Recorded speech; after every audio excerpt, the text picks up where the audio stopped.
စိတ်ထဲမှာအလိုမကျတဲ့စနေသားသမီးတွေအတွက်ပုံမယ်နော်ဩဂတ်စ်လအတွက်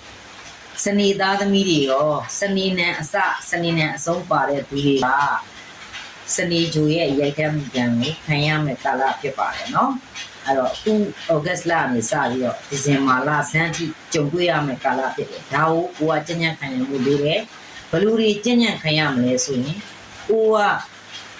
ရင်းနှီးမြုပ်နှံမှုတွေနဲ့နေရာမှာကြံ့ကြာနေတာတွေကိုသိခံပြီးဆောင်ဆိုင်ရမယ်နော်လူမှုပေါင်းသင်းပိုင်းဆိုင်ရာမှာလည်းနားလည်မှုတွေလွဲနေတာလေးကိုလည်းကိုကသိခံနိုင်ရနော်ငွေကြေးကြီးကြီးမားမားရင်းနှီးမြုပ်နှံမယ်ဆိုရင်လည်းတေချာစီစီပြီးမှလုံတဲ့ကာလဖြစ်တယ်ဥပဝင်းကျင်နဲ့ဆက်ဆံရေးမှာလည်းစိတ်ဆောပြီးတော့အရင်စလို့ဆုံးဖြတ်ချက်တွေမချတဲ့ကာလဖြစ်ပါတယ်အဲ့တော့အဲ့လိုစိတ်ဆောပြီးဆုံးဖြတ်ချက်ချမယ်စားခေါင်းအေးအေးနဲ့အချိန်ယူပြီးတော့လုပ်ငန်းအသစ်လုပ်တာတဲ့လုပ်ငန်းအဟောင်းကိုပဲပြုပြင်ပြောင်းလဲပြီးအချိန်ယူပြီးတော့လုပ်တဲ့ကာလဖြစ်တယ်လို့ပြောခြင်းနဲ့နောက်ကိုယ့်ရဲ့ခံစားချက်တွေရှေ့တန်းမတင်မဲနဲ့အရာရာကိုစဉ်းစားချင့်ကျင်ပြီးမှခေါင်းအေးအေးထားပြီးတော့စိတ်ရှည်ပြီးခံပြီးစောင့်စားတဲ့ကာလဖြစ်ပါတယ်အဲ့တော့စနေသားသမီးတွေရောစနေနံအစအဆုံးပါတဲ့လူတွေပါသတိထားတဲ့လူတွေပါနော်အဲ့တော့ပြောချင်တာဒီအလုတ်တစ်လုံးမဲ့စားအလုတ်ဟောင်းလေးကိုပဲပေချာ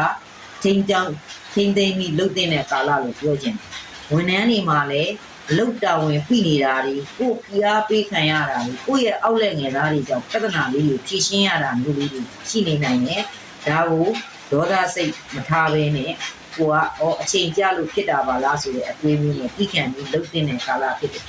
အဲ့တော့ဒီတလားထဲမှာလူပညာနဲ့ပတ်သက်တဲ့လုပ်ငန်းတွေလုပ်နေတဲ့လူတွေဟိုတယ်နဲ့ကြီးသွားနဲ့ပတ်သက်တာတွေနော်ဟိုတယ်မော်တယ်လုပ်ငန်းတွေကြီးသွားပို့ဆောင်ရေးလုပ်ငန်းတွေအလှပြင်ပစ္စည်းရောင်းဆိုင်တွေ cosmetic ဆိုင်တွေအလှပြင်တဲ့နေရာပေါ့နော်အလှပြင်တဲ့ဆိုင်တွေပေါ့အဲ့ဒါတွေအကျိုးပေးတယ်လျှက်စစ်ပစ္စည်းရောင်းဆိုင်တွေနောက် social media နဲ့ပတ်သက်တဲ့လုပ်ငန်းတွေလုတ်ကင်နေတဲ့သူတွေဆိုလို့ရှိရင်ဒီလာထဲမှာအဆင်ပြေတဲ့ကာလဖြစ်ပါတယ်เนาะအဲ့တော့ဒီလာထဲမှာပြောချင်တာဒီအခြေအေးမှာဆိုလို့ရှိရင်လည်းတိတ်ပြီးတော့ပြဿနာမရှိဘူးတယောက်နဲ့တယောက်ညှိနှိုင်းလို့ရတဲ့ကာလဖြစ်တယ်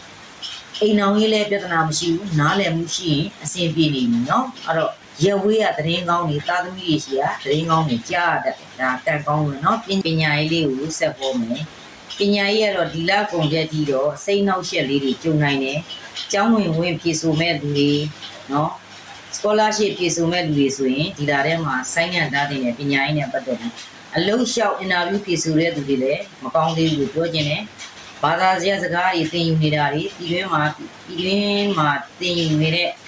သင်တန်းတက်နေတဲ့သူတွေဟာလည်းတပိုင်းတစနဲ့ဖြစ်တာမျိုးတွေကြုံတွေ့နိုင်တယ်။ကျမ်းမာရေးနဲ့ပတ်သက်ပြီးဆက်ပြောမယ်။အယိုးအစစ်နာဒုနာခါနာတဲ့ယောဂါတွေဖြစ်နိုင်တယ်လို့အရင်ကယောဂါဟောင်းတွေလည်းပြန်လည်ပေါ်နိုင်တယ်။စိတ်ပင်ပန်းမှုကြောင့်စိတ်ဖိစီးမှုကြောင့်ယောဂါဖြစ်နိုင်တယ်ပေါ့နော်။စိတ်ဓာတ်တွေကျတဲ့စိတ်ကျတဲ့ယောဂါတွေဖြစ်နိုင်တယ်။အဲ့တော့ကျမ်းမာရေးကိုယူဆိုင်တဲ့ကာလဖြစ်တဲ့အရာရာကိုစောင့်နှံပြီးခံပြီးတော့ကျမ်းမာရေးကောင်းအောင်ယူဆိုင်မယ်ဘာသာရေးတွေလုပ်မယ်ပေါ့နော်။အကျိုးပေးတဲ့နေသားသမီးကိုနဲ့လုတ်ပေါ်ကိုင်မဲ့လုပ်လို့ရတဲ့နေသားသမီးရောအင်္ဂါပုံမှုတောက်ကြသားသမီးတွေအကျိုးပေးပြီးအကျိုးတွေလုပ်နေအဆင်ပြေရဲ့အကျိုးပေးတဲ့အယောင်ကလေးကတော့ဆရာမတို့လာထဲမှာရွှေဝါရောင်လေးတွေအဝါနုလေးတွေနတ်သားရောင်လေးအဝါနုလေးတွေပေါ့နော်နတ်သားရောင်မပါဘူးအဲ့ဒါလေးတွေစင်စော်ရောင်လေးတွေအကျိုးပေးပါတယ်အယောင်နုလေးတွေအကျိုးပေးတယ်အဲ့တော့ဒီလာထဲမှာအထူးရှောင်ရန်ကိုယ့်ရဲ့ဖြစ်နိုင်မယ်ဆိုရင်ရန်ဖြစ်တဲ့ရန်လိုတဲ့စိတ်တွေစိတ်ခေါ်မှုတွေငွေချေးငားတဲ့အာမခံတာတွေကိုယုံကြည်ချက်ပျောက်ဆုံးနေတာတွေရှောင်ကျင်ရအဲ့တော့ကိုယ်စိတ်သက်တွဲကြွနေရမယ်ကာလဖြစ်တဲ့အရာရာကိုဒေါသရှင်ထားပဲစောင့်ကြည့်ပြီးတော့လုပ်ပိုင်ရမယ်ကာလဖြစ်တယ်အဲ့တော့ရရအနေနဲ့စနေသားသမီးတွေက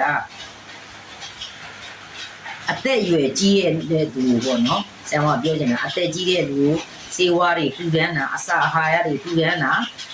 အဲ့ဒါဘလို့ထူထမ်းရမလဲဆိုရင်တရေအိတ်တစ်လုံးထဲမှာထည့်ပြီးတော့စေးအစာအဝတ်အစားအဲ့လိုလေးတွေထူထမ်းပေးခြင်းအပြင်စနေသားသမီးတွေရဲ့ဒီတလလုံးပေါ့နော်ဩဂတ်စ်လတလလုံးစနေဂျိုရဲ့ရထူကြောင့်ဖြစ်ပေါ်လာမဲ့ပြဿနာလေးတွေကတက်တာနိုင်တဲ့ကန်ဆာတာလေးတွေဖြစ်မှာပါနော်